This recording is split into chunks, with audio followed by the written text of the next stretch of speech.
नमो नमो सिद्धाय नमो आयर्याय नमो वज्राय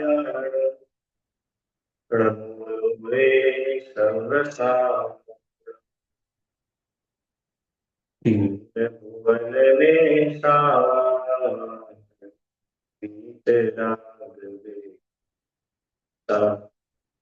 शिव स्वरूप शिवकार नमो योग संहारिके।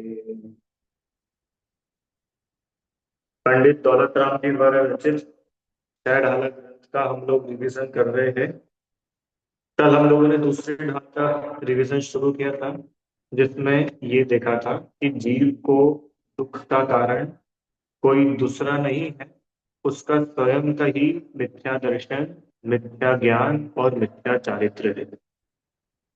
इन मिथ्या दर्शन ज्ञान चारित्र की वजह से ही जीव संसार में भटककर जन्म मरण के दुखों को भोगता है, और यही दुख के कारण है। इसलिए इनको व्यवस्थित भले प्रकार से जान करके इनका त्याग करो, और इन मिथ्या दर्शन ज्ञान चारित्र का संक्षिप्त में स्वरूप इस दूसरे ढाल में बताएं। तो वहां बताया कि जीव आदि प्रयोजन भूत जो सात तत्व है, उनमें विपरीत श्रद्धा करना वह अग्रहित मिथ्या दर्शन कहलाता है। सात तत्व के बारे में सब लोग जानते हैं क्या? हाँ, सात तत्व के बारे में जीव तो सब जानती है। जीव कौन है? भाई, जो जानने देखने वाला जो तत्व जीव, वो हम स्वयं, वह तो है जीव। और जिसमें चेतना नहीं पाई जाती है, जो जड़ है, ऐसा वह अजीव। और बाकी जो आश्रव, बंध, संवर, निर्जरा और मोक्ष, ये जो है पांच, ये जीव और अजीव के ही विशेष है। माने आत्मा में शुभ या अशुभ भावों का उत्पन्न होना, वो तो कहलाता है आश्रव। और उन शुभ अशुभ भावों का बने रहना, वो कहलाता है बंध। शुद्ध भावों का उत्पन्न होना संवर, और शुद्ध भावों की वृद्धि होना वह निर्जरा, और शुद्ध भावों की पूर्णता होना उसको कहते हैं मोक्ष। बराबर। तो अब यहाँ पर ये सात तत्वों के बारे में अभी डिटेल में इसलिए नहीं बता रहे हैं क्योंकि अभी आगे आने भी वाला है।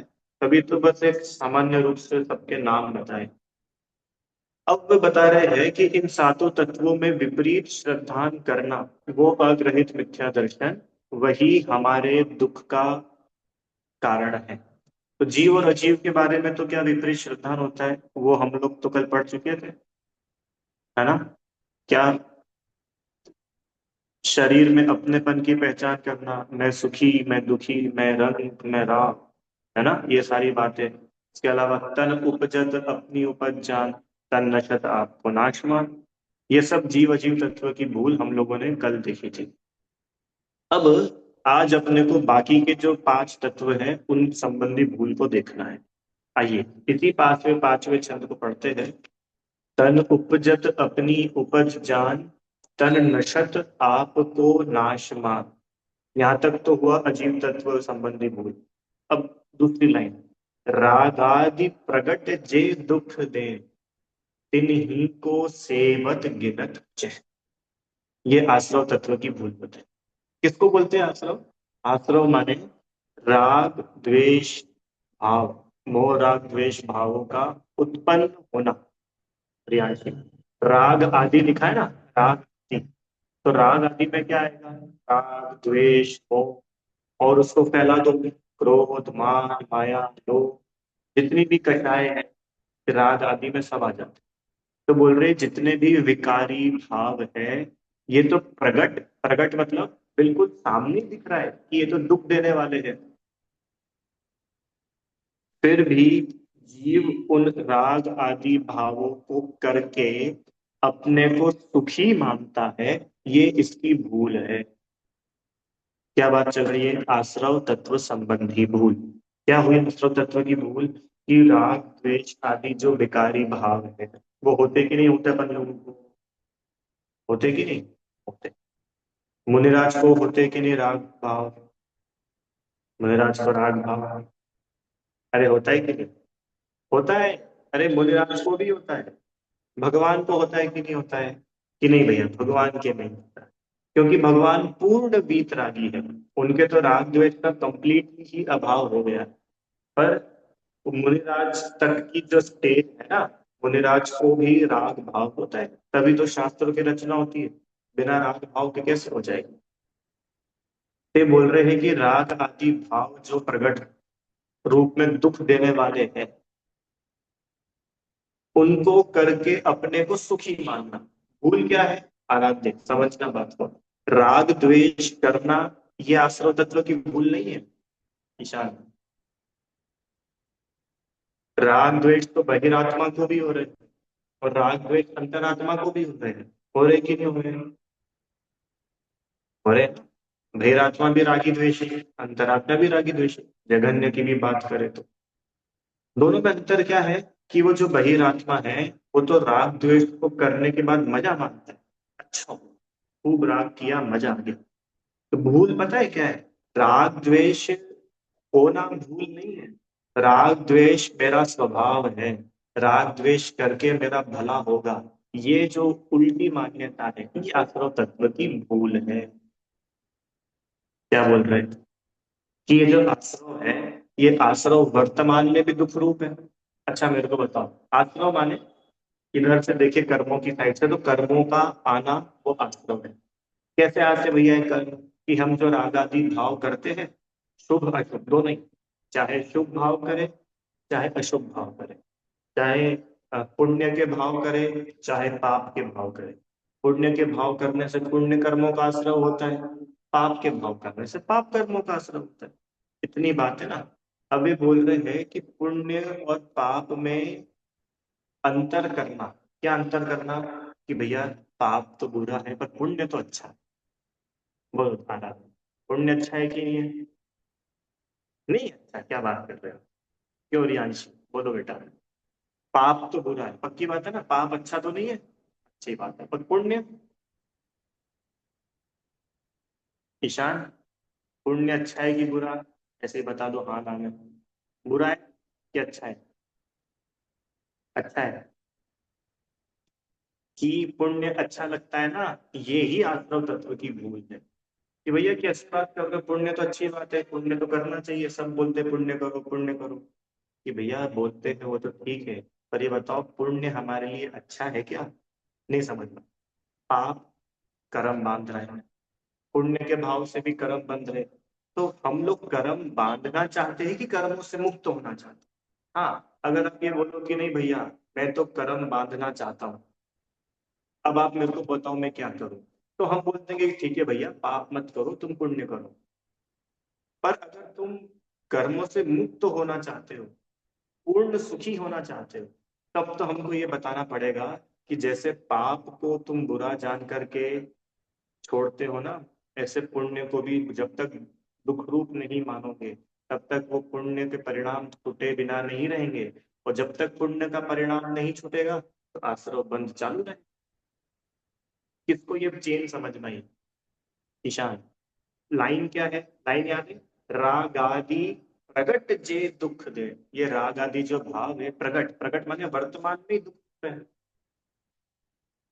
और आश्रव तत्व की भूल क्या है? तीन ही को सेवत जिनत चैन। और सेवत माने उनको करके, उन राग आदि भावों को करके ये चैन माने मजा मानता है। जबकि भाई ये राग आदि भाव तेरा घात करने वाले हैं। इसका एक उदाहरण देता हूँ आपको मैं। पांच पांडव मुनिराज, क्या नाम है? भीम, अर्जुन, युधिष्ठिर, नकुल और सहदेव। अच्छी बात है। अब इन पांचों मुनिराज के ऊपर उपसर्ग आया।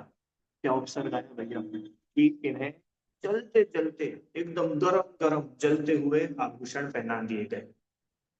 ठीक है, उपसर्ग आया। अब सुनना, अब काम की बात। पांच में से दो मुनिराज, नकुल और सहदेव, इन दोनों मुनिराज को ये शुभ भाव आया, ये राग का भाव आया क्या राग का भाव आया कि ओहो, साथी मुनि राजों के ऊपर उपसर्ग हो रहा है, कैसे ये उपसर्ग इनका दूर हो जाए।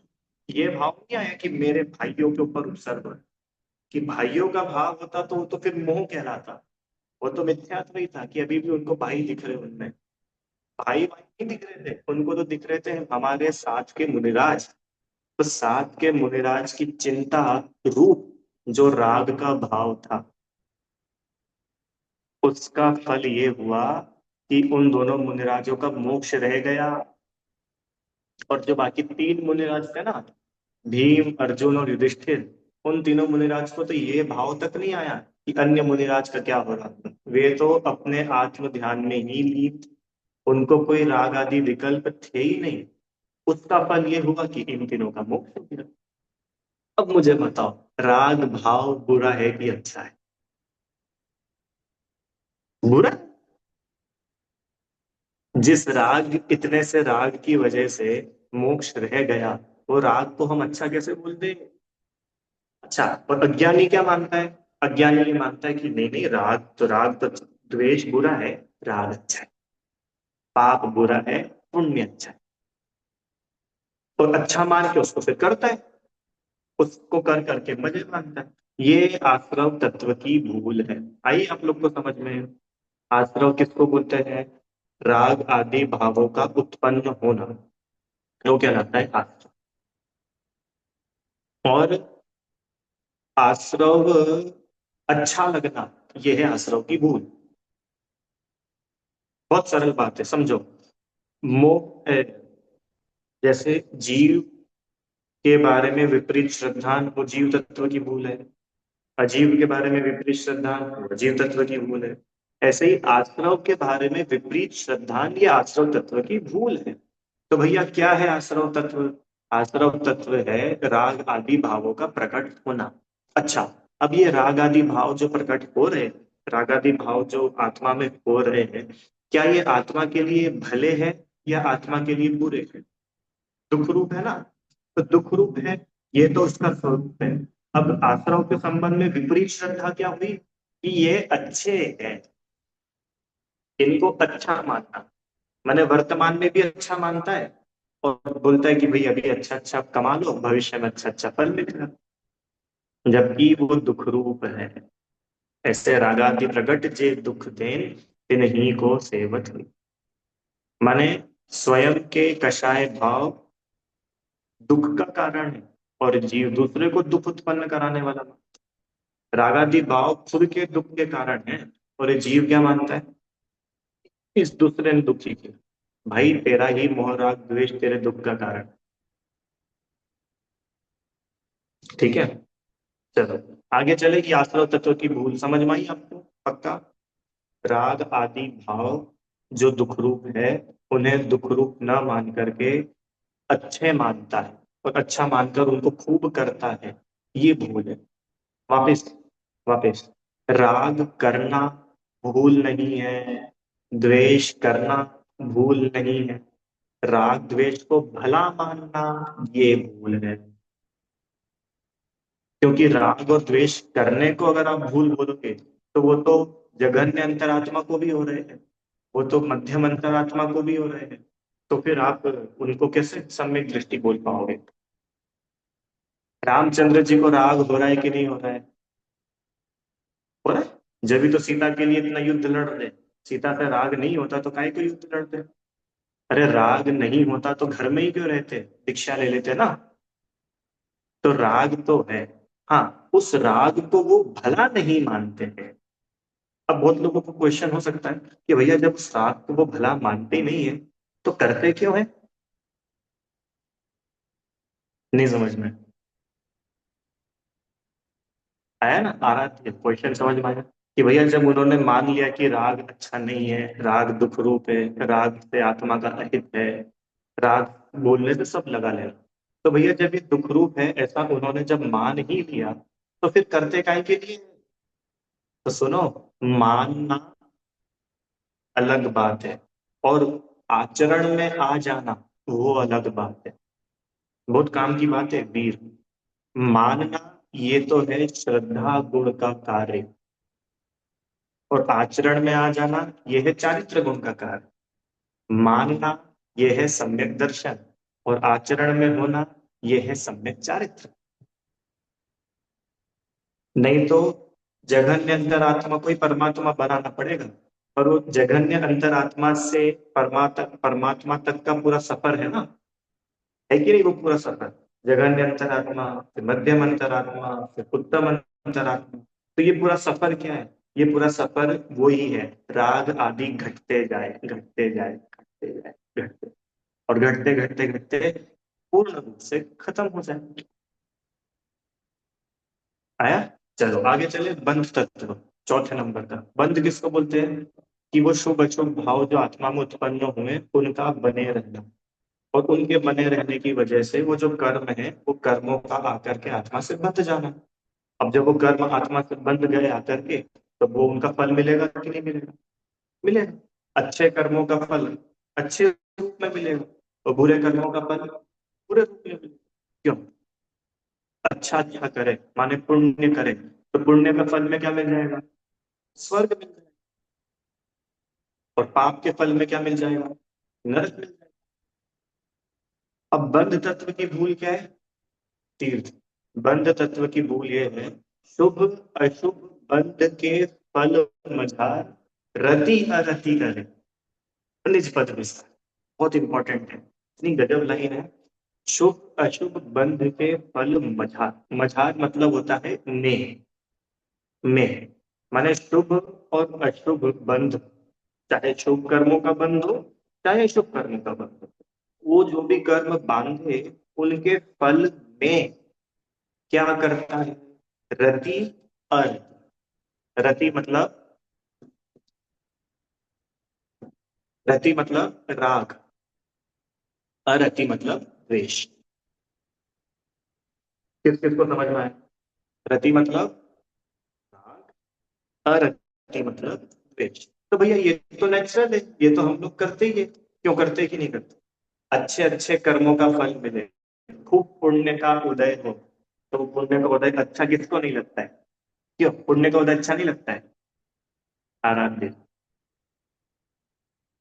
मुकेश अंबानी का इतना पुण्य का उदय है, तो अपने को उसको देख के अच्छा लगता है कि नहीं लगता है? क्या लगेगा? जिंदगी हो तो इसके जैसी हो।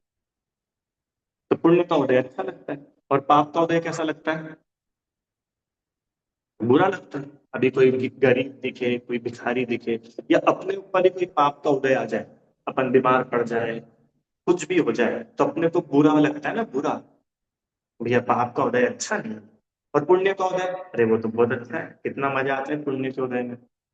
वे बोल रहे पुण्य पाप के उदय में भला और बुरा मानना, ये बंध तत्व की भूल है।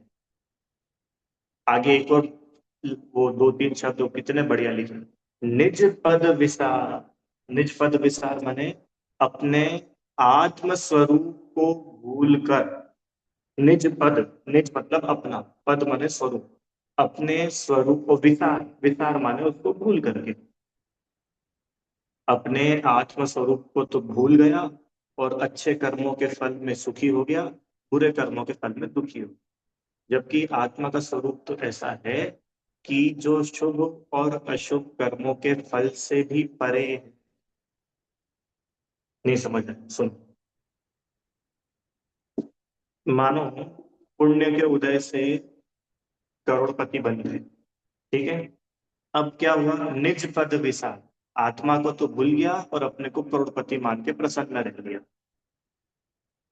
पाप का उदय आया, और सारे के करोड़ करोड़ रुपए सब पानी में डूब गए, बहुत बड़ा लॉस हुआ, अपन सड़क पे आ गए। तो अब अपने आत्म स्वरूप को तो भूल गया, और मैं गरीब हो गया, मैं रोडपति हो गया, ये मान मान करके दुखी हो रहा है।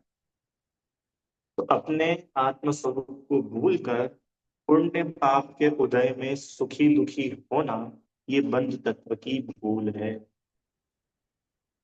किस किस को समझ में आया?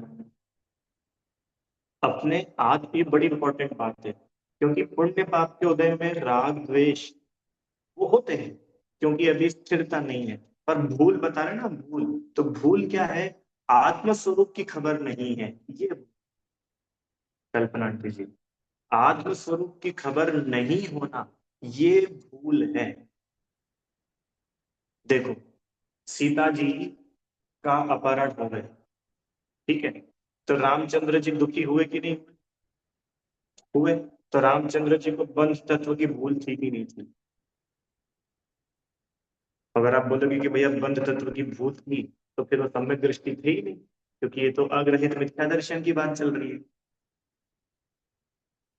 क्यों नहीं थी? क्योंकि निज पद विसार नहीं था, उनको अपने आत्म स्वरूप की भली प्रकार से खबर थी। तो फिर वो सीता जी खो गई थी, तो फिर वो दुखी क्यों हुए थे? कि वो अस्थिरता का राग था। श्रद्धा तो बिल्कुल पक्की है। कैसी श्रद्धा है? श्रद्धा तो बिल्कुल है कि मुझ आत्मा से ये सब अलग है। पर उस आत्म स्वरूप में जितनी स्थिरता होनी चाहिए, जितनी लीनता होनी चाहिए, उस लीनता के अभाव की वजह से राग द्वेष होते दिखते हैं। हाँ, पर उन राग द्वेष के परिणामों में वे स्वयं को सुखी दुखी नहीं मानते हैं। वे तो अपने आत्मा के आधार से ही अपने को सुखी मानते हैं। वीर, कठिन हो रहा है क्या? सरल है, इजी है। आप तो बस छंद समझो, छंद की लाइन समझोगे तो बहुत सरल है। छह डाला से ज्यादा सरल कुछ है ही नहीं। शुभ अशुभ बंध के फल मजा। शुभ और अशुभ कर्मों के बंध में, बंध का जो फल मिलता है, उस फल में, मझार मतलब फल में, रति अरति करे। रति माने राग करता है, अरति माने द्वेष करता है। कैसे? अपने आत्म स्वरूप को भूल करके। ये बन सकता है। ठीक है, आगे चलो भैया, आप सम हाँ बोलो, आगे एक मिनट। अ, भैया जी, आपने आश्रय तत्व की भूल नाम को बताया कि राग द्वेष परिणाम करता है।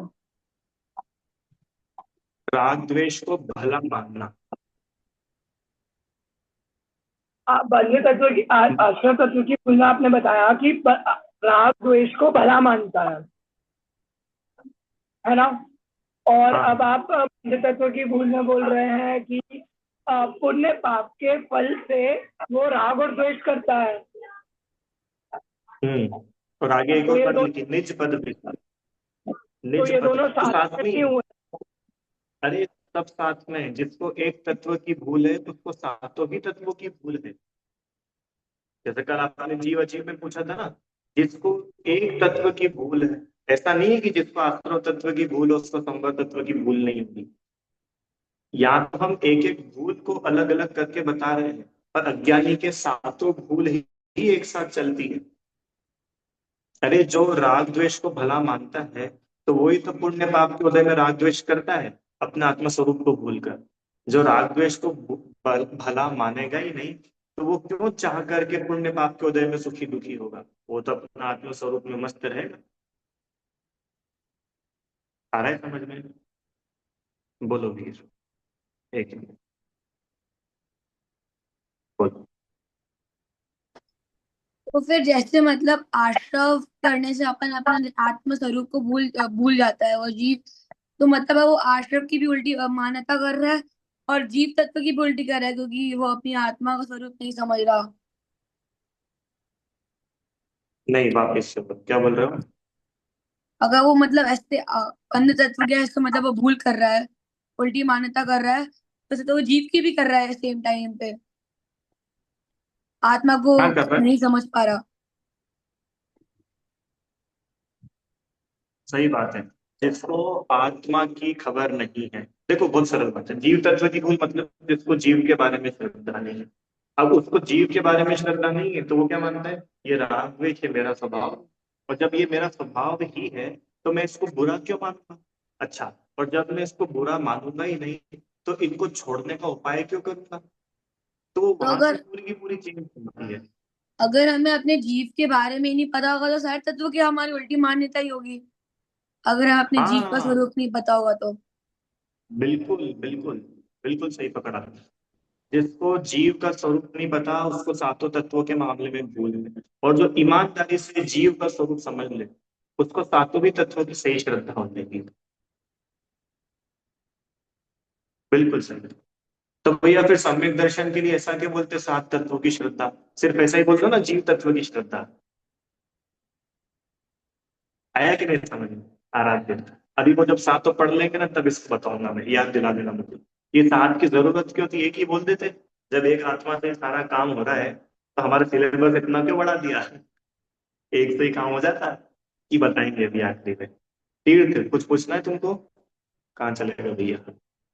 चलो। अब बंध के बाद कौन सा है? फिफ्थ, संवर तत्व। संवर किसको बोलते हैं? संवर माने आत्मा में शुद्ध भावों की उत्पत्ति। अच्छा, अभी तक क्या हो रहा था रुचि आंटी?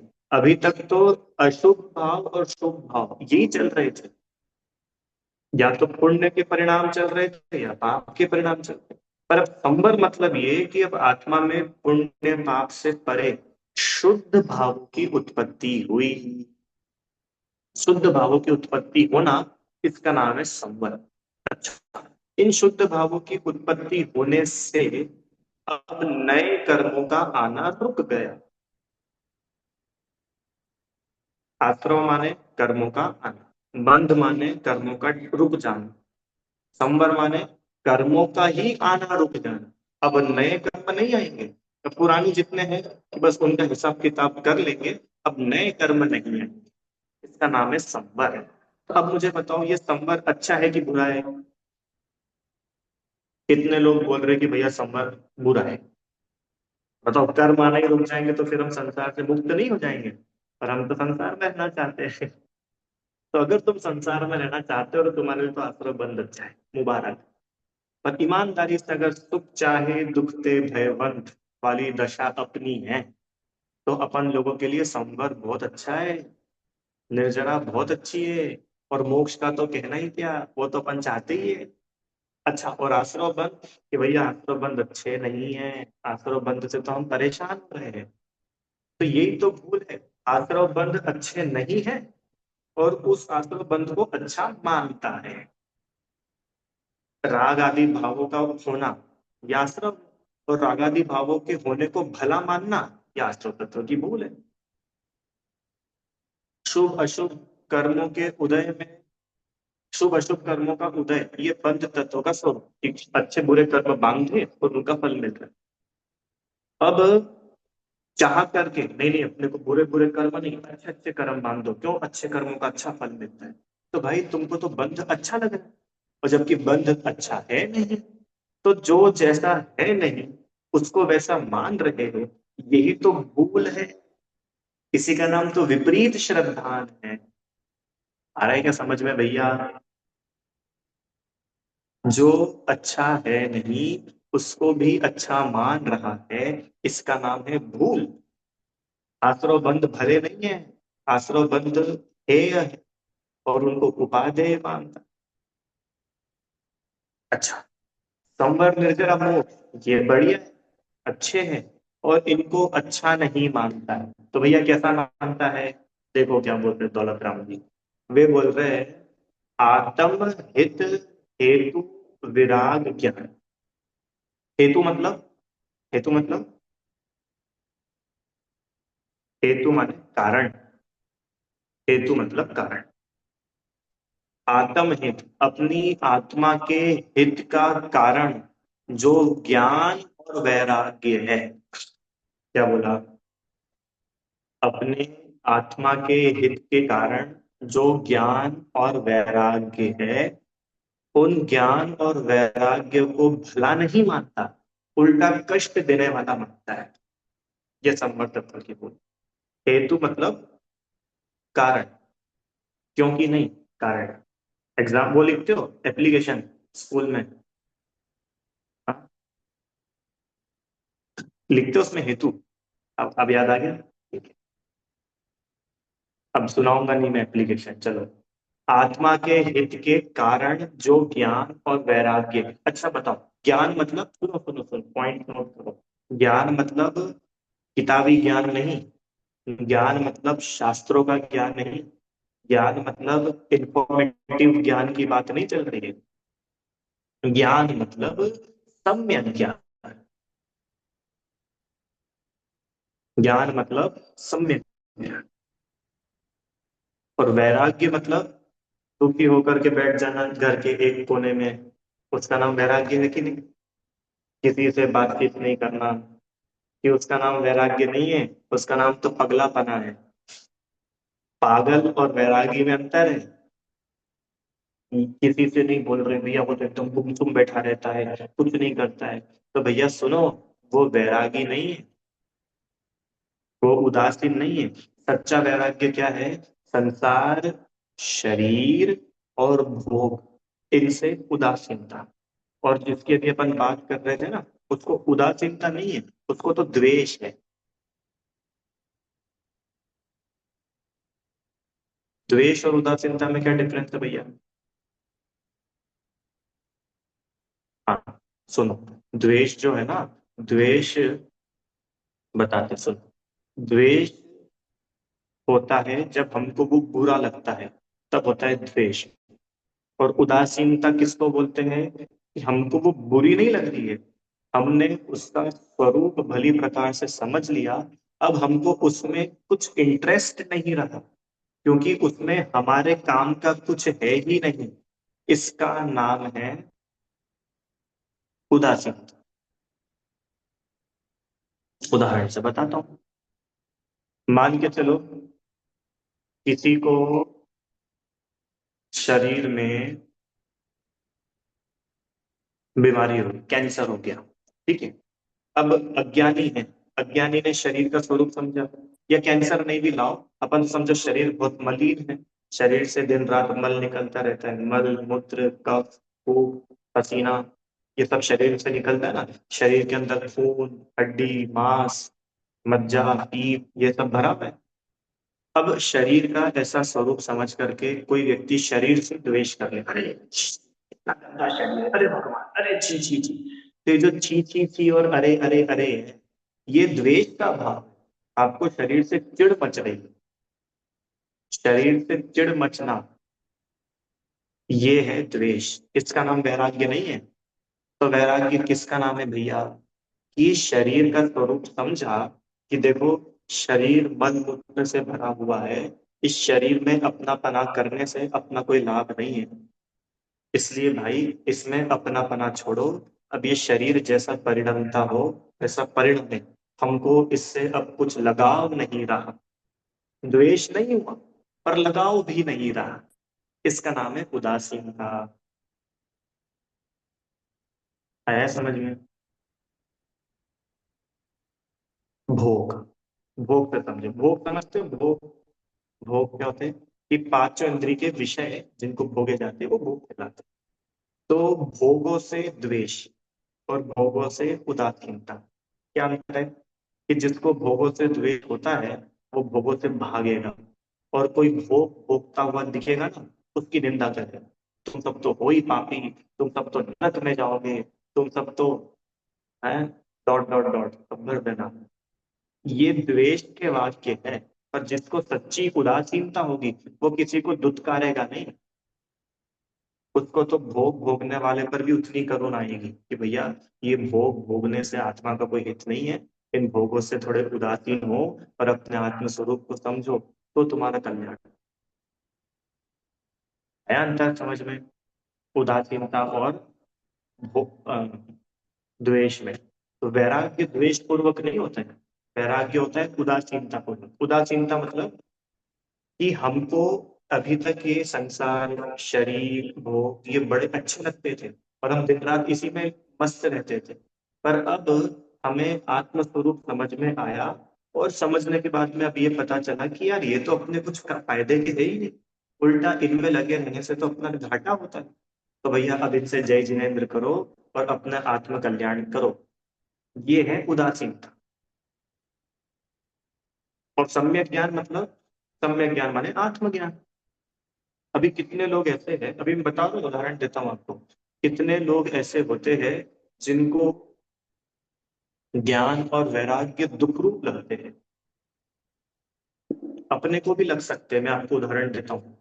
बताओ, बेचारे महाराज जी, सुना है कि नहीं वाला डायलॉग? बेचारे महाराज जी, बताओ कितनी ठंड सहन करनी पड़ती है। ओहो, बेचारे महाराज जी, देखो नग्न रहना पड़ता है। हैं? बेचारे भैया बहुत कष्ट है, मुनि जीवन के बड़े कष्ट। बेचारे महाराज देखो, दिन में एक बार भोजन, गर्मी के समय पानी भी नहीं पीते, बेचारे महाराज। तो ये जो बेचारे लग रहे हैं ना, इसका मतलब तुमको वो वैराग्य, वो उनकी शरीर के प्रति जो उदासीनता है, वो भली नहीं लग रही है, वो कष्ट देने वाली लग रही है। ये संवर तत्व की भूल है। आया समझ में? सम्यक ज्ञान, लो सम्यक ज्ञान बुरा लगता है। कितने लोग ऐसे होते हैं, आप लोग तो नहीं हो, पर फिर भी होते हैं कुछ कुछ लोग, वो शास्त्र पढ़ना ही नहीं चाहते। अभी तो मैं शास्त्र ज्ञान की बात कर रहा हूँ। प्रवचन में नहीं बैठना चाहते, क्यों? कि भैया गलती से हम प्रवचन में बैठ गए, गलती से हम शास्त्र पढ़ने लग गए, और गलती से हमने ऐसा सुन लिया कि आलू में तो बहुत सारे जीव होते हैं, तो हमको आलू छोड़ना पड़ जाएंगे। तो शास्त्र पढ़ करके सुन करके तो हमारा घाटा हो गया। नहीं, अपन तो भाई दोस्त, आप जाओ, आप जाओ, आप पढ़ो। ये क्या है? ये संवर तत्व की भूल है। वो जो सम्यक ज्ञान हमारी आत्मा के हित का कारण था, उसको हमने कष्ट देने वाला मान लिया। वीर, आ रही है बात समझ में? वो जो वैराग्य हमारे हित का कारण था, उसको हमने कष्ट देने वाला मान लिया। जो ज्ञान और वैराग्य आत्मा का हित करने वाले हैं, वो हमको कष्ट रूप लगते। देखो कैसी बुद्धि उल्टी है। और जो आ, पांच इंद्री के विषय भोग, जो संसार के प्रति खूब राग अथवा पुण्य की रुचि, ये जो आत्मा का अहित करने वाले हैं, ये हमको हित रूप लगते हैं। क्यों? पांच इंद्री के विषय भोग अच्छे लगते हैं कि दुख रूप लगते हैं? अच्छे लगते हैं। हम्म। 5-5 घंटे भी यूट्यूब पर शॉर्ट देखते रहे, इंस्टाग्राम पे रील देखते रहे, तो भी कभी ये विकल्प भी नहीं आता है कि इसमें मेरा अहित है। वो इंद्री का विषय है ना। अरे इंद्री का भोग है कि नहीं वो? पांच इंद्रिय पढ़ के आ चुके हो। तो वो इंद्री का भोग है, और वो इंद्री का भोग है तो अपने को कष्ट देने वाला, और ये अपने को लगता है इससे तो बड़ा मजा आ रहा है। और वास्तव में जो संसार शरीर भोगों से उदासीनता रूप वैराग्य परिणाम है, वो है तो भला, और उसको मानता है कष्ट रूप। हम्म। आ रहा है क्या आप लोग को समझ में? तीर्थ भैया, आ रहा है? क्या आ रहा है? भैया नींद आ रही, नींद तो नहीं आ रही है किसी को? जिनका वीडियो बंद है उनका क्या मालूम, सो रहे हो कि जाग रहे हो भैया? जाग रहे हो पक्का? अच्छी बात, जागते तो। चलो, आया संभव तत्व की भूल। आप सब म्यूट हो, अनम्यूट कर दूं? एक तो तुम लोग बीच बीच में अनम्यूट करके बोलते हो, इसलिए आज मैंने सबको म्यूट कर रखा है। हाँ, कुछ बोलना हो तो अनम्यूट कर, कुछ बोलना है फिर लो, बोलो भैया। हाँ, हेलो। हाँ आ रही है। बहुत कम आ रही है। कब? मैं ये पूछ रहा था कि आपने जैसे पिछली वाली स्लाइड में समझाया, हम्म। एग्जाम्पल दिया था राम भगवान का, हाँ, कि उनको राग है फिर भी मतलब उनको राग है फिर भी वो समग्र दर्शन जीते, मेरे को समझ नहीं आया थोड़ा। देखो सुनो, राग होना या राग, देखो तीन गुण की बात, तीन गुण देखो मेरी तीन उंगली, सम्यक दर्शन, सम्यक ज्ञान, और सम्यक चारित्र। चारित्र। सम्यक दर्शन माने सच्ची श्रद्धा। राग दुख रूप है, ये श्रद्धा हो जाना, इसका नाम है सम्यक दर्शन। राग दुख रूप है, ऐसा ज्ञान सम्यक ज्ञान। और राग छूटने लग जाए, इसका नाम है सम्यक चारित्र। आया अंतर समझ में वीर? राग दुख रूप है, ऐसी श्रद्धा का नाम सम्यक दर्शन है। और राग छूट करके आत्मा में ही लीन हो जाए, इसका नाम है सम्यक चारित्र। अब सम्यक दर्शन से लेके सम्यक चारित्र तक का सफर होता है। देखो आपको एक उदाहरण से समझाता हूँ। एग्जाम्पल थोड़ा सा खराब है पर समझने के लिए इजी इसलिए देता हूँ। मान के चलो कोई व्यक्ति है जिसकी गुटखा खाने की आदत है, बहुत सालों से खाता है गुटखा, समझते हो है ना, वो पान मसाला गुटखा खाने की उसकी वो आदत है, मैं बहुत सालों से खाता है, आदत है भैया, क्या करे। तो उसको एक डॉक्टर मिले, डॉक्टर बोला कि देखो भाई, अब आज के बाद अगर तुमने एक पुड़िया भी खाई ना, तुमको कैंसर हो जाएगा, तड़प तड़प के मरोगे तुम, छोड़ क्यों नहीं देते हो। तो उसको समझ में आ गई कि हाँ भैया बात तो सही है, ये पुड़िया है ना अपने लिए अच्छी नहीं, छोड़ने जैसी है।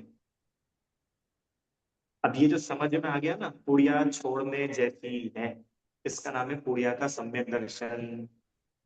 उसको श्रद्धा हो गई, छोड़ने जैसी है, और वो छूटी नहीं है क्योंकि वो आदत इतने समय की है ना।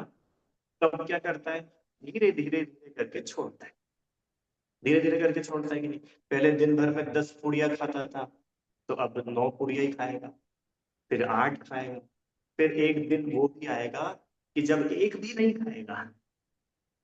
तो सम्यक दर्शन तो उसको जब ही हो गया था, कब, कि जब उसको श्रद्धा हो गई थी कि ये अपने लिए अच्छा नहीं है। पर अच्छा नहीं है उसके बाद भी उसके छूटने में समय लगा। आया एग्जाम्पल समझ में। ऐसे ही यस रामचंद्र जी को श्रद्धा तो पक्की थी कि राग दुख रूप है, पर वो राग के छूटने में समय लगता है। भैया राग कैसे छूटता है, कि जैसे जैसे आत्मलीनता बढ़ती जाती है, जैसे जैसे ये शुद्ध भाव बढ़ते जाते हैं, वैसे वैसे ये शुभ अशुभ भाव घटते जाते। इधर शुद्ध भाव बढ़ते, इधर अशुभ भाव शुभ अशुभ भाव घटते। शुद्ध भाव बढ़ते हैं, शुभ अशुभ भाव घटते, शुद्ध भाव बढ़ते हैं, शुभ अशुभ भाव घटते, शुभ अशुभ भाव पूरे खत्म हो जाते हैं और शुद्ध भावों की पूर्णता हो जाती है। उसका नाम है मोक्ष। मोक्ष मार्ग एक कंटिन्यू चलने वाली प्रोसेस का नाम है, एक दिन में नहीं हो जाता। अरे आप समझो, महावीर भगवान के जीव को 10 भव पहले शेर की पर्याय में सम्यक दर्शन हो गया था, राइट, और 10 भव लग गए वो सम्यक चारित्र की पूर्णता में। राजा श्रेणिक, श्रेणिक की पर्याय में सम्यक दर्शन हो गया, पर अभी 3 भव है, मैंने श्रेणिक का भव, नरक का भव और फिर तीर्थंकर का भव, मोक्ष होने लगे। तो वो एक कंटिन्यू चलने वाली प्रोसेस है। हम ये ओवर एक्सपेक्टेशन करते हैं कि भाई अब मेरे को सच्ची चीज समझ में आ गई है तो वो छूट भी जाएगी।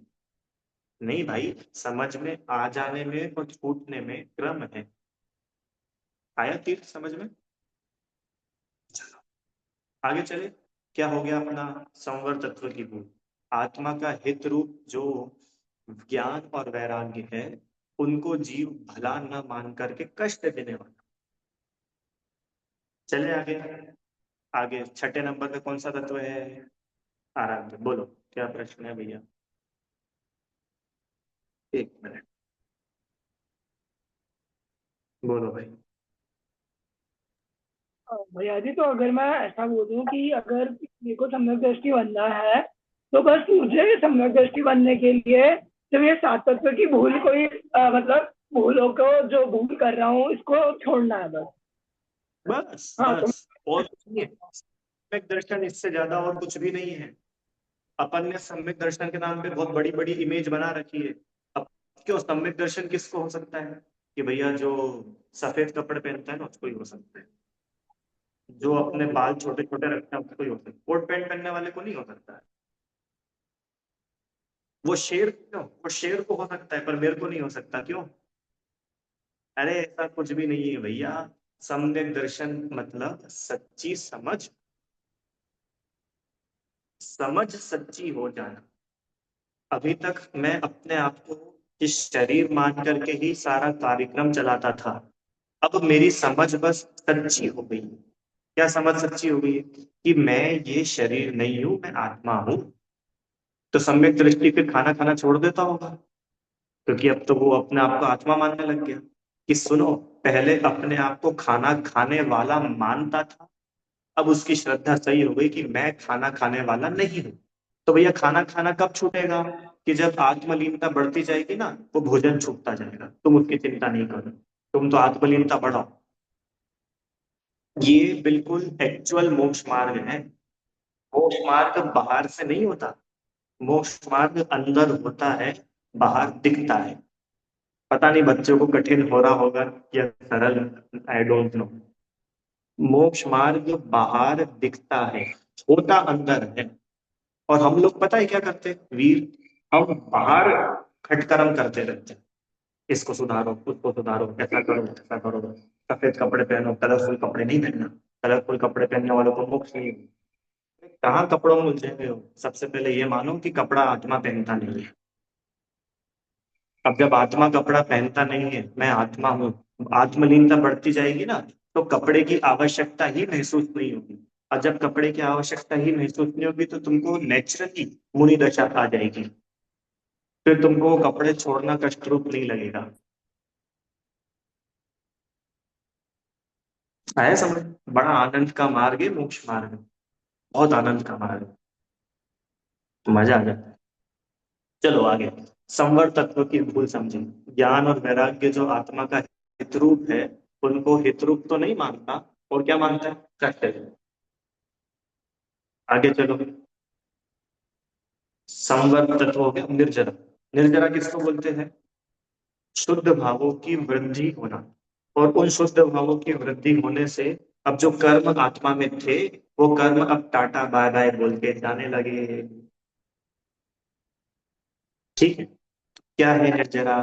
रोके न चाह, निज शक्ति खोए, शिव रूप निराकुलता न जपे। वाह क्या है गजल। इस लाइन में दोनों बता दिए। फर्स्ट पार्ट में बताया निर्जरा तत्व की भूल, और सेकंड हाफ में बताया मोक्ष तत्व की भूल। रोके न चाह, निज शक्ति खोए, ये है निर्जरा तत्व की भूल। समझना, निर्जरा किसको बोलते हैं? कर्मों का खिर जाना, राइट। तो भैया कर्म कब खिरेंगे? तो फिर एक बात आती है कि तपस्या करने से कर्मों की निर्जरा होती। अपन आप लोगों ने भी सुना होगा ना, भाई उन्होंने मुनि दीक्षा ली और फिर 1000 वर्षों तक तपस्या करी और सारे कर्मों की निर्जरा कर। अरे आदिनाथ भगवान की स्टोरी में ना 1000 वर्षों तक घोर, राइट।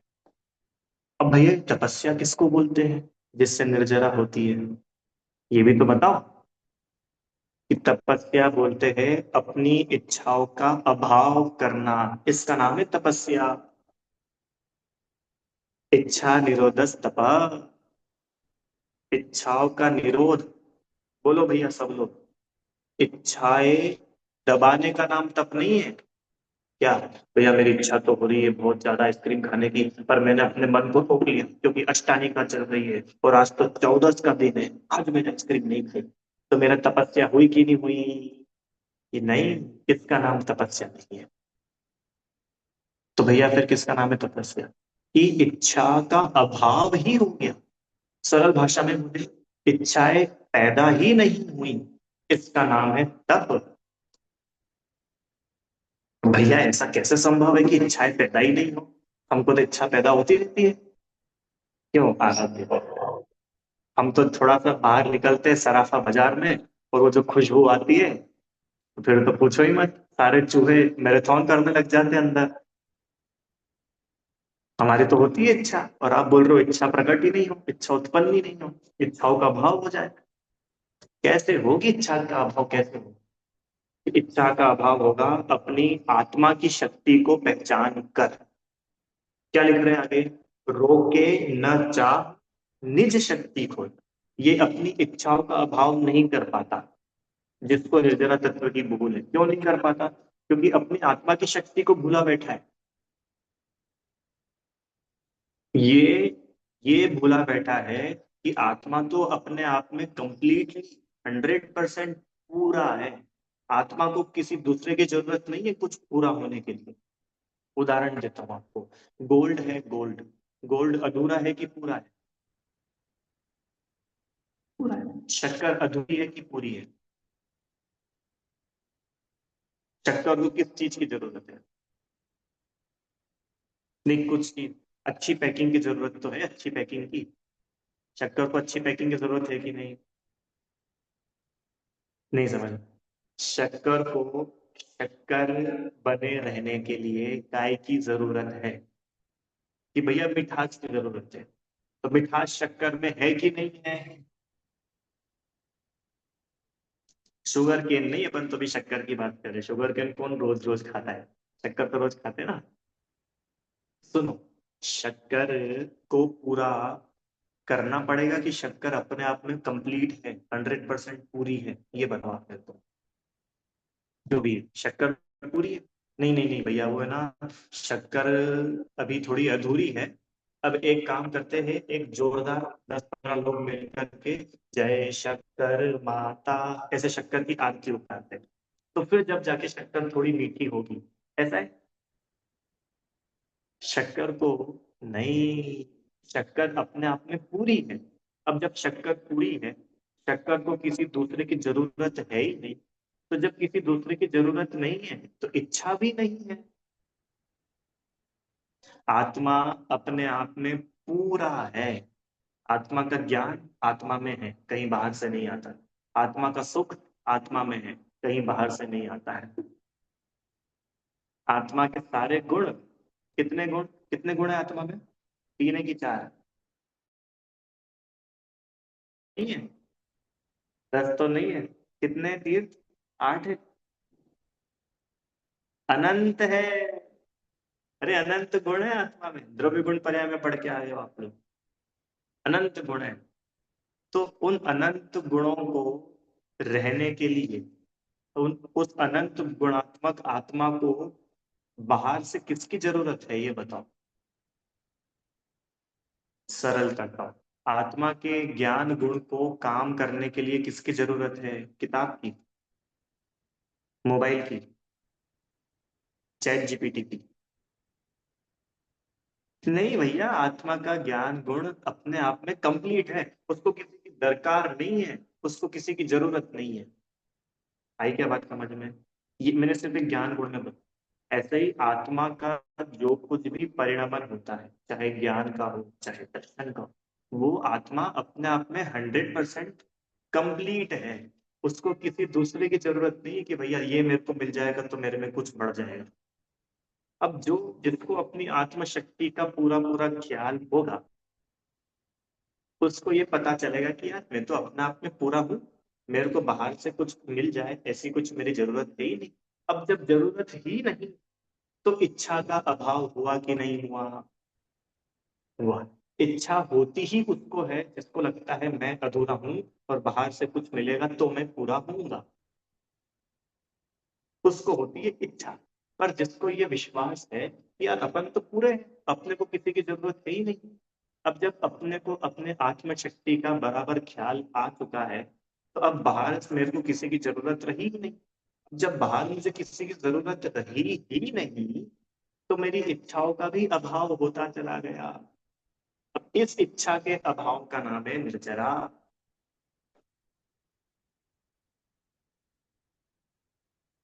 आया समझ में? ये है निर्जरा।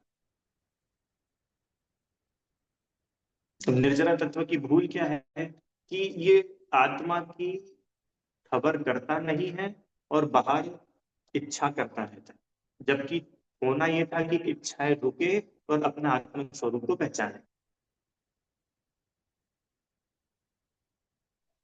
शुद्ध भावों की मुख्यता। तो वही शुद्ध भाव, शुद्ध भाव क्या होता है? शुद्ध भाव, अच्छा शुद्ध भाव मतलब क्या होता है? शुद्ध भाव माने अपनी आत्मा की खबर, वही शुद्ध भाव है।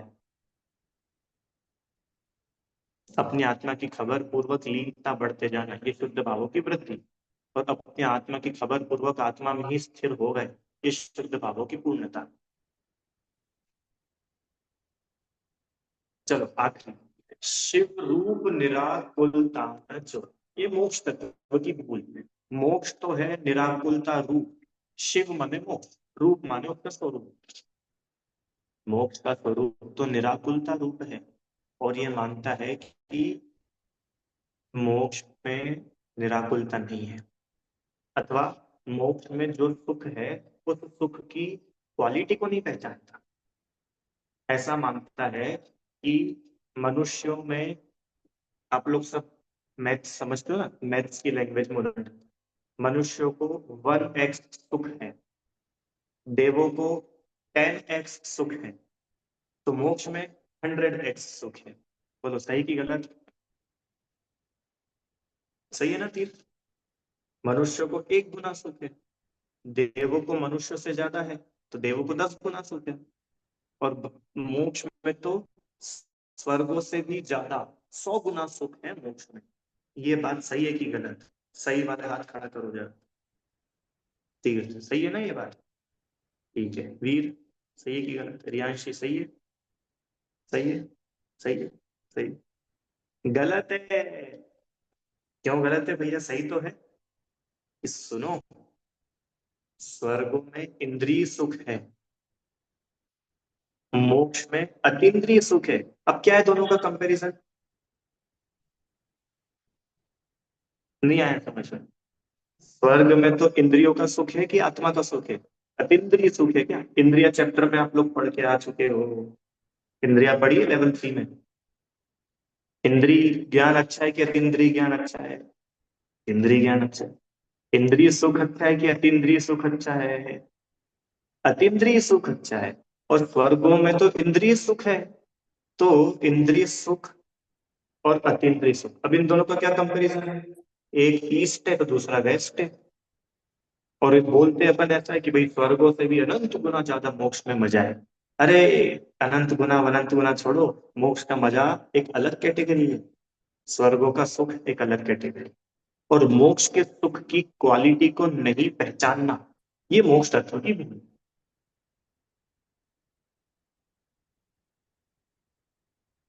ठीक है? मोक्ष में पूर्ण सच्चा सुख है, उसे नहीं जानता।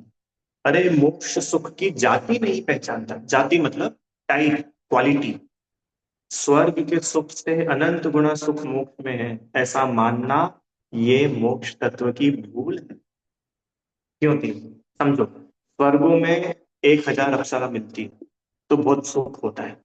मोक्ष में कितनी अप्सरा मिलेगी फिर? क्योंकि आप बोल रहे हो कि स्वर्ग से भी मल्टीपल टाइम ज्यादा है, तो उस हिसाब से तो मोक्ष में भी अप्सराएं होनी चाहिए। ये ऐसा नहीं है। मोक्ष का सुख और स्वर्ग का सुख दोनों की क्वालिटी बहुत अलग है। उदाहरण से समझ आते हैं, कचौरी और इमरती को कंपेयर करो। करो कंपेयर कचौरी और इमरती को। हो सकता है कंपैरिजन। चलो और सरल उदाहरण देता हूँ आपको। साइकिल, बाईसाइकिल होती है ना, साइकिल, साइकिल को और मेरे कुर्ते को कंपेयर करो, कौन अच्छा है? अरे भैया कैसी बात कर रहे हो कि नहीं नहीं, मेरे कुर्ते से 10 गुना अच्छी मेरी साइकिल है? अरे ये कोई बात नहीं। आप ऐसा बोलो कि एक हीरो की साइकिल है और एक कोई भी दूसरी कंपनी की साइकिल है, हाँ उन दोनों में कम, साइकिल और साइकिल में तो हम कंपेयर कर सकते हैं। एक इमरती हो और एक जलेबी हो, उसमें तो हम कंपैरिजन कर सकते हैं। अब आप एक तरफ तो रख रहे हो कचौरी, अब एक तरफ रख रहे हो इमरती, इनको कैसे कंपेयर करेंगे? क्यों? क्या बताए भैया, उसकी घड़ी तो एक नंबर थी।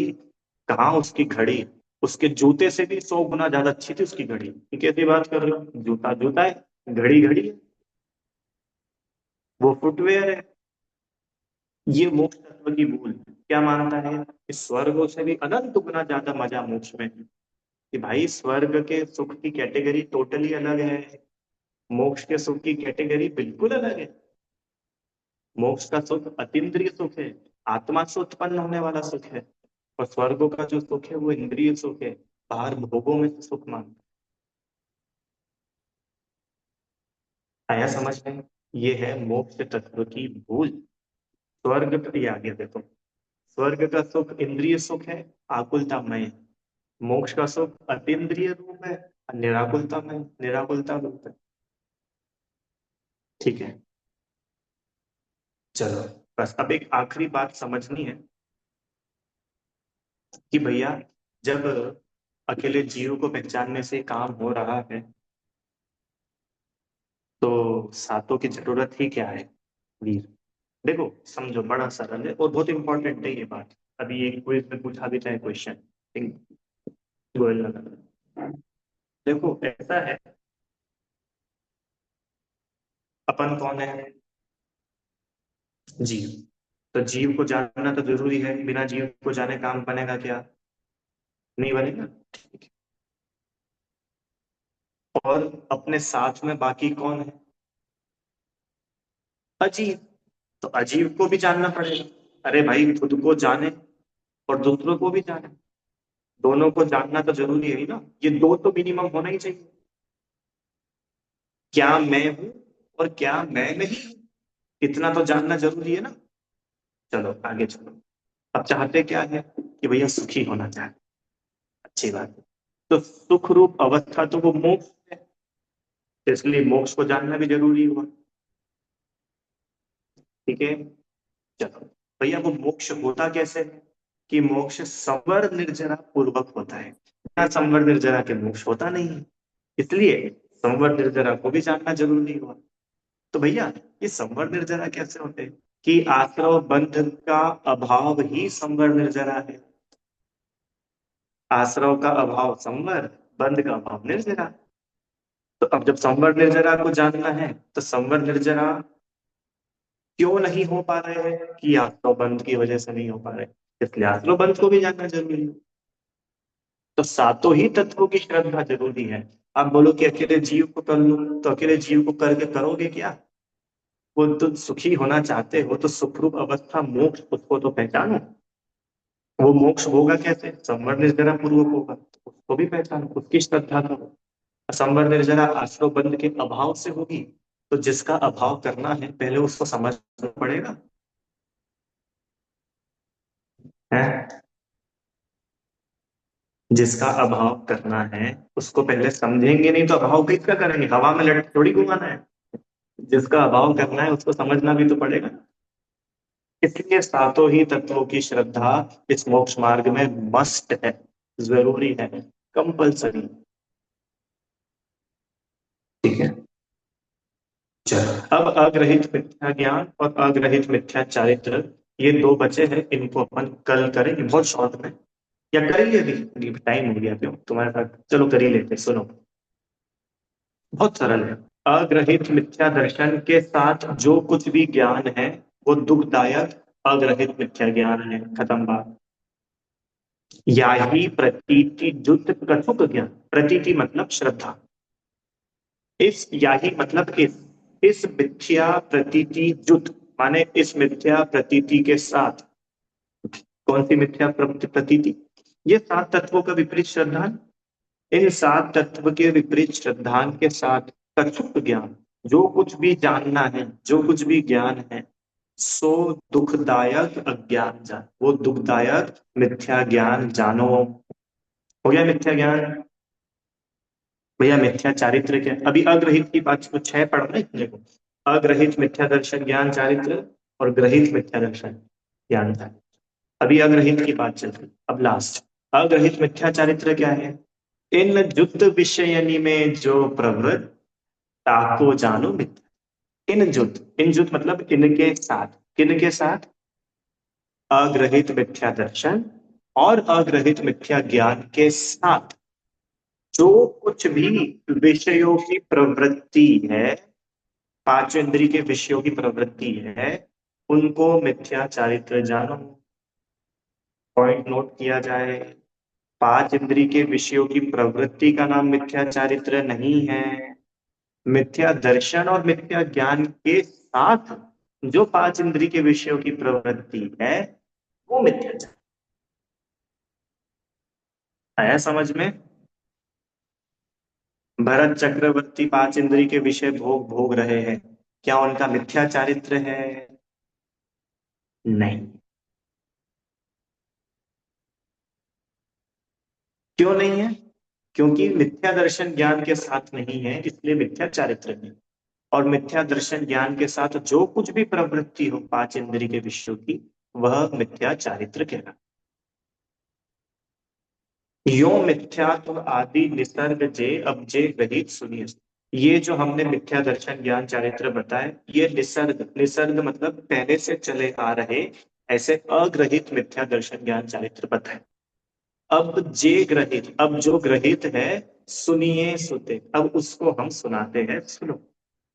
ठीक है। अभी नहीं सुनाएंगे, कल सुनाएंगे।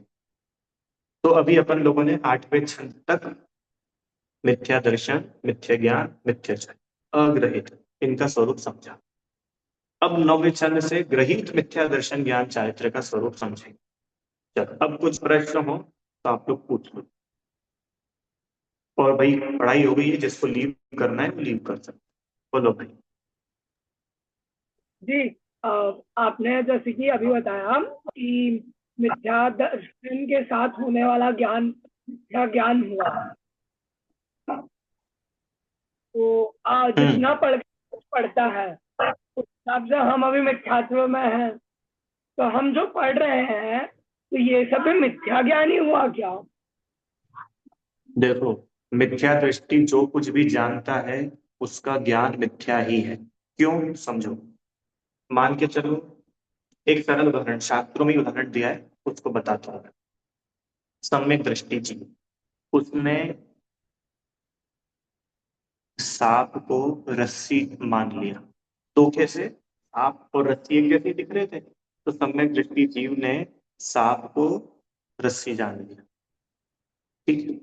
मिथ्या दृष्टि जीव ने सांप को सांप जान लिया, रस्सी को रस्सी जान लिया।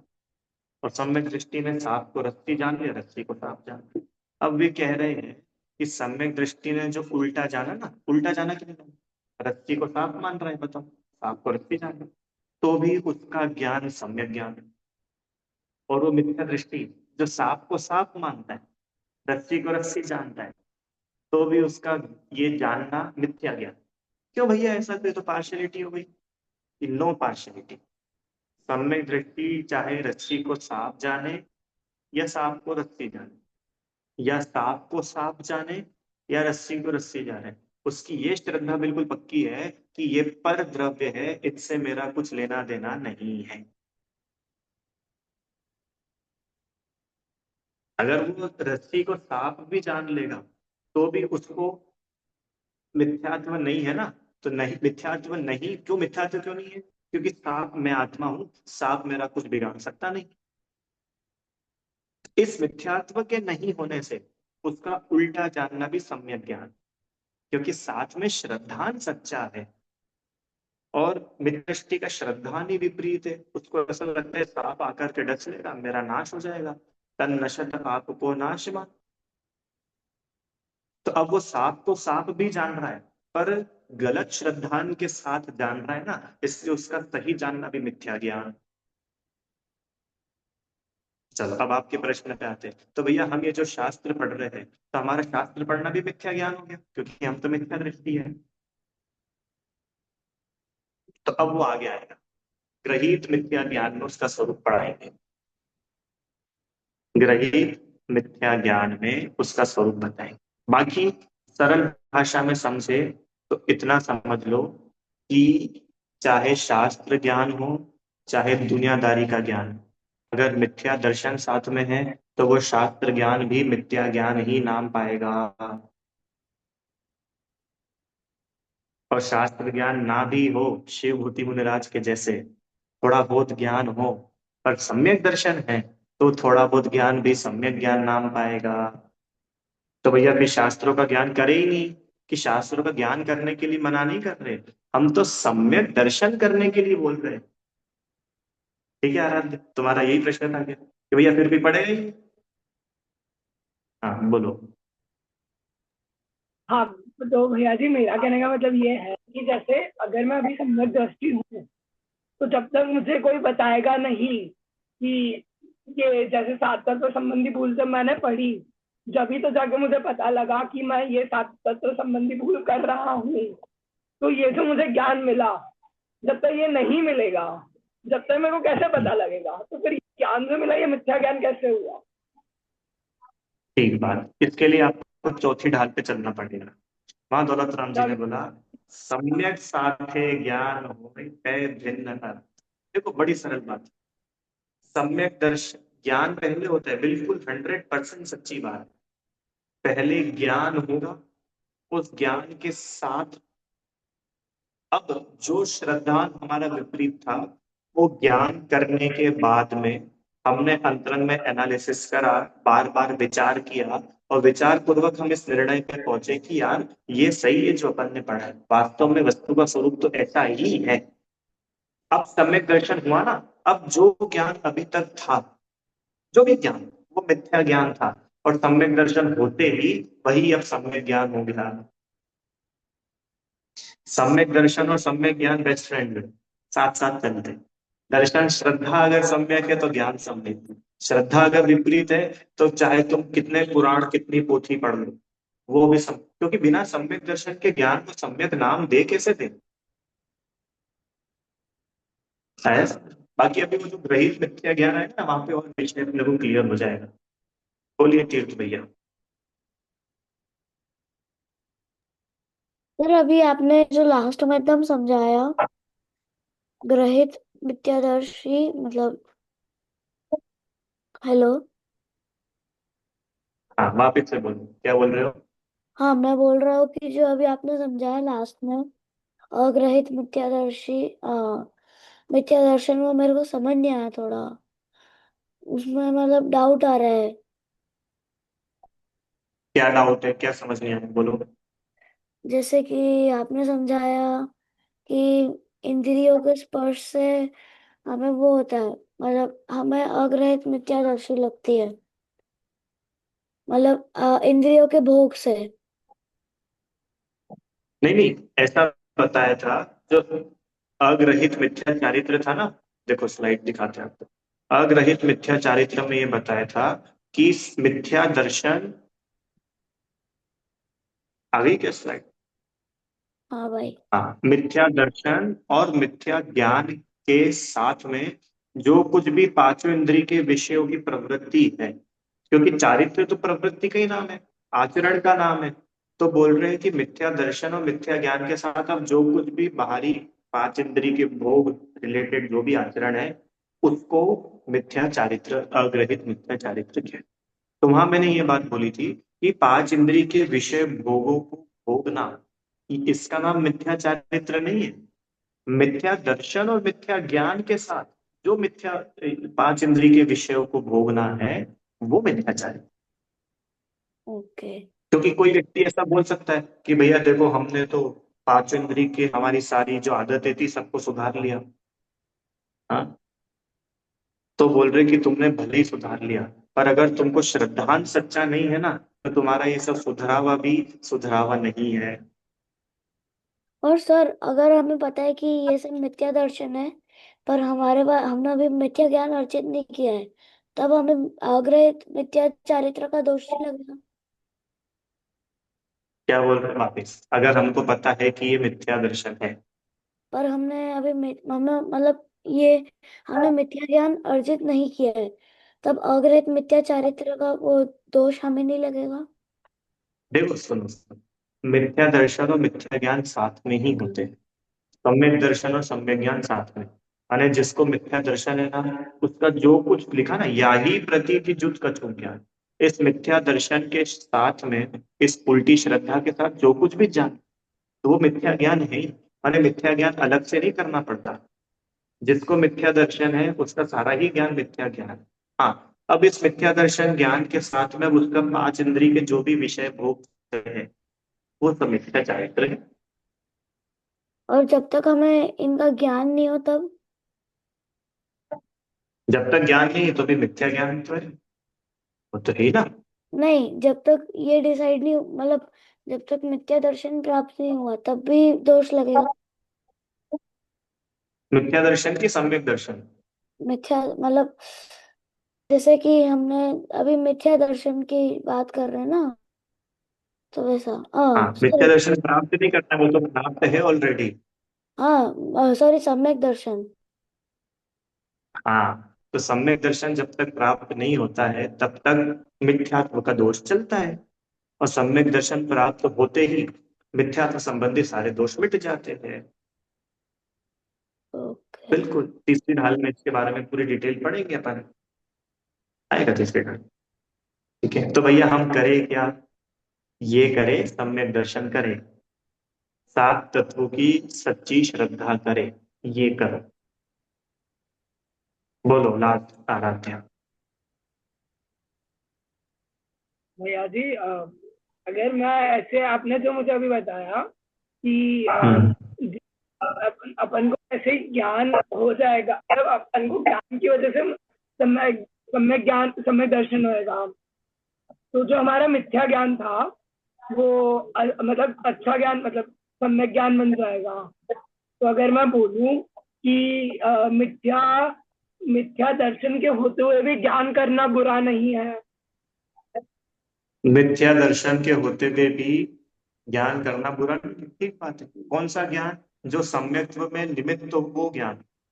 वही मतलब हाँ हाँ, कि तो वो क्योंकि तो होगा ही देखो ना। बिना है ना। उसके होगा कैसे? हाँ हाँ, वही। बिना उस ज्ञान के होगा कैसे? बिल्कुल, तो वही तो हम बोल रहे हैं कि सम्यक दर्शन करने के लिए क्या करें कि भैया पहले जिनवाणी से व्यवस्थित वस्तु स्वरूप का ज्ञान करें। अब जो वस्तु स्वरूप को जाना, जो वस्तु स्वरूप का ज्ञान हुआ, अब उसका निर्णय करें। और उस निर्णय का नाम सम्यक दर्शन है। अब उस निर्णय पूर्वक अब जो भी ज्ञान है सम्यक ज्ञान है। ठीक दूसरा है। भैया जी एक बढ़िया। मोक्ष हाँ। संबंधी भूल में जब आपने हमको समझाया था तो उसमें भूल में ऐसी भी भूल होती है क्या कि मतलब कई बार ऐसे खुद से भी मन में ऐसा आता है कि ऐसा कैसे हो सकता है कि किसी को मोक्ष मिल गया तो वो हमेशा विद्यालय में ही रहेगा, कभी ना कभी तो वापस आएगा नहीं, तो फिर ऐसे तो वो 3 लोग में जीव ही खत्म हो जाएंगे एक समय जाके। तो ये भी भूल हुई मोक्ष तत्व संबंधी। ये बात है। इसका उत्तर कल दो। कल और भी लोग आ जाएंगे तो कल सबके साथ देंगे। मेरे को याद दिला देना। बार याद दिला बार देना। सर बट आत्मा तो अनंत है ना, मतलब कुछ लोग निगोद में होंगे, लाखों करोड़ों अनंत लोग निगोद में होंगे, तो वो निगोद से सही है। कैसे होंगे? कोई तो टाइम आएगा कि सब हाँ, खत्म हो कोई तो जाए। टाइम आता है जब अनंत का भी अंत हो जाएगा। हाँ, अरे भाई, उसका अंत हो जाएगा तो वो अनंत ही कैसा जिसका अंत हो जाए। ऐसा है। अभी अरे और नहीं अभी तो तो क्या। चल रहा कल है। बताएंगे, कल अच्छे से समझाएंगे इसको। चलो, अभी जनवाणी स्तुति। हे जिनवाणी भारती, तो ही पूरे रहे, जो तेरी शरणा करे तो पावे सुख चैन। जानी के ज्ञान से तुझे लोका लोक, तो वाणी सकल सदा दे तुम।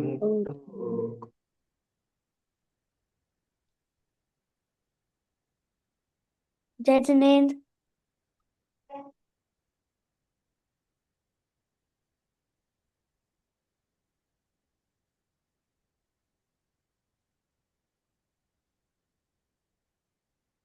जय बोलिए द्वादशांगी जिनवाणी माता की जय। जय। महान जैन की जय। ये एक प्रश्न और आया है। सम्यक दृष्टि को पुण्य की वांछा न होने पर भी पुण्य के उदय में अच्छा लग सकता है क्या? इसको भी कर लेंगे। ठीक है, अभी समय अपना हो गया। कल करेंगे इसका चर्चा। जय जय। जय जिनेंद्र।